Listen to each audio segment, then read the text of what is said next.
Class 8 and 9 time ടേബിളിൽ ചില ദിവസങ്ങളിലുള്ള എക്സാമിൽ ചെറിയൊരു മാറ്റം വരുത്തിയിട്ടുണ്ട്.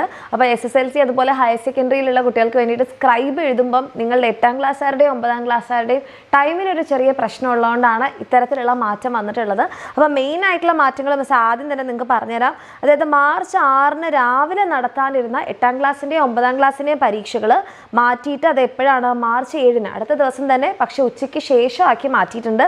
അതുപോലെ മാർച്ച് 10 രാവിലെ നടത്താനിരുന്ന 8ാം ക്ലാസ്സിൻ്റെയും 9ാം ക്ലാസ്സിൻ്റെയും പരീക്ഷകൾ മാർച്ച് 28 ഉച്ചയ്ക്ക് ശേഷമാക്കിയിട്ടുണ്ട്. അതുപോലെ മാർച്ച് 27 ഉച്ചയ്ക്ക് ശേഷം നടത്താനിരുന്ന 8ാം ക്ലാസ്സിൻ്റെയും 9ാം ക്ലാസ്സിൻ്റെയും പരീക്ഷകൾ മാർച്ച് 31 രാവിലെ ആക്കിയിട്ടുണ്ട്. അപ്പം ഇത്രയും ഈ ഒരു ചേഞ്ചസ് ആണ് നമ്മുടെ ടൈം ടേബിളിൽ വന്നിട്ടുള്ളത്. അപ്പോൾ ഈ ഒരു ടൈം ടേബിൾ എൻ്റെ മക്കൾ പ്രത്യേകം ശ്രദ്ധിക്കുക. പഴയ ടൈം ടേബിൾ ഫോളോ ചെയ്ത് പോകരുത്. ഏതൊക്കെ ദിവസങ്ങളിലാണ് ഏതൊക്കെ സമയങ്ങളിലാണ് മാറ്റം വന്നിട്ടുള്ളത്, രാവിലത്തെ പരീക്ഷ ഉച്ചയ്ക്ക് ആക്കിയിട്ടുണ്ട്, ഉച്ചയ്ക്കത്തത് രാവിലെ ആക്കിയിട്ടുണ്ട്, അങ്ങനത്തെ കാര്യങ്ങളെല്ലാം പ്രത്യേകം നോട്ട് ചെയ്ത് വെക്കുക. അടിപൊളിയായിട്ട് പഠിക്കുക. അപ്പം നിങ്ങൾക്ക് വേണ്ടിയിട്ട് നിങ്ങളുടെ കൺസേൺ മനസ്സിലാക്കിക്കൊണ്ടാണ് ഇത്തരത്തിലുള്ളൊരു ചേഞ്ച് വരുത്തിയിട്ടുള്ളത്. അത് മാക്സിമം നിങ്ങളുടെ എക്സാമിന് നിങ്ങൾക്ക് നല്ലപോലെ പഠിക്കാനും പിന്നെ സ്ക്രൈബ് എഴുതുന്ന മക്കൾക്ക് അത് യൂസ്ഫുൾ ആവാനൊക്കെ വേണ്ടിയിട്ടാണ്.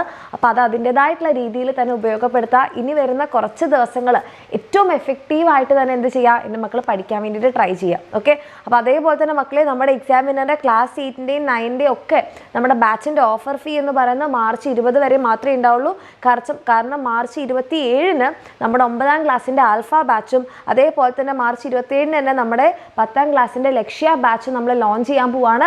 അപ്പോൾ ഈ ഒരു ഓഫർ ഫീസിൽ തന്നെ എൻ്റെ കുട്ടികൾക്ക് നിങ്ങളുടെ നെക്സ്റ്റ് ഇയർ ബാച്ചിലേക്ക് അഡ്മിഷൻ എടുക്കണമെന്ന് ആഗ്രഹം ഉണ്ടെങ്കിൽ ലേറ്റ് ആക്കാതെ വേഗം തന്നെ താഴെ കാണുന്ന നമ്പറിൽ മെസ്സേജ് ചെയ്യുക. അടിപൊളിയായിട്ട് പഠിക്കുക.